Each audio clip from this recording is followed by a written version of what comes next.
humanity sets the agenda. We continue with news and views this morning, looking at the big picture, and the big picture talking about South African President Cyril Ramaphosa.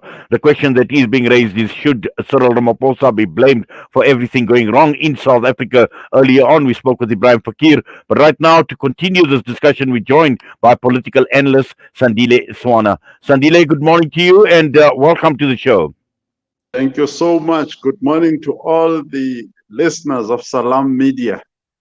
Yes, wonderful that you're able to join us now. Looking at President, looking at Cyril Ramaphosa, and he's been carrying this label of being a lame duck president, indecisive, not action-driven. And the question that is being raised is, should Cyril Ramaphosa be blamed for everything going wrong in the country? Just your thoughts, Sandile? Yes, the basis of what I'm going to say today is Chapter 5 of the Constitution of the Republic of South Africa, which deals with the president. Now, when you look at the duties that are upon the president in terms of the Constitution, for instance, he is the head of the state, he is the head of the national executive, and he must uphold, defend, and respect the Constitution, and he promotes the unity of the nation. We start just there. Now, the state, when you say you are the head of the state, it means that the people who constitute the people of South Africa and the territory that makes up that people and state, people and the territory and the laws that makes up the state, the judiciary, the executive, and the legislature. And you need to make sure that that entity remains intact. Now, one of the problems we have, number one, were the insurrection in July last year, which relates to the security of the state. Nobody is in prison yet. Nobody is even in court being prosecuted out of the ringleaders of that insurrection. We have borders that are porous. People can enter this country from any direction. So the integrity of our territory is in question. Corruption and crime are rife in South Africa, undermining state institutions. So the state itself is not secure, and some have even published the issue that this is a failing state. South Africa is a failing state. So that responsibility constitutionally falls squarely on the head of state, is the head of the state. The second category is he's the head of the national executive. The word executive means to carry out, to do the actual tasks. In other words, whatever parliament decides, whatever the constitution says must be done, whatever any law says must be done, all executive authority vests in the president. He is the one who must make sure that every CEO that needs to be employed is employed, every board that needs to be appointed is appointed, right through to the judges, everybody that needs to be put in place to make sure that the executive functions are being carried out in the state are actually happening. So if you are the boss of everything and the constitution says executive authority vests in the president, doesn't say next to the president, around the president, it says it vests in him and his cabinet, which he chooses himself. So it doesn't matter whether the issue is economics, the failure in economics, failure in state security or national security, failure in education, failure in health. All of those are things that fall under the executive. So he is directly and fully and totally responsible for all of that. Yes, Sandile. Now, it is clear from what you're saying that constitutionally, and also it just in terms of what he has been elected to do, the buck would stop with the president because he is the head of the country. But also at the same time, looking at his inability to perform, what are some of the impediments?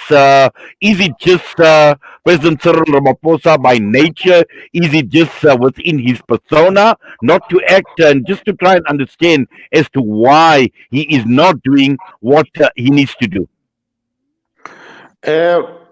Maybe let me launch off on one point that I forgot to mention about his duties as the president. One of the issues that he's got to deal with as the president is to promote the unity of the nation or anything that advances the republic. Now, you will remember that people such as the Western Cape wanted to separate from South Africa, Orania, and many things that divide the nation. Now, unity in the nation and unity in the ANC, unity in government, is a leadership issue. People cannot unite around you if there is no confidence in you and you don't inspire confidence and there's nothing magnetic about you that causes people to cohere and to pull together towards you. And Cyril Ramaphosa does not have that.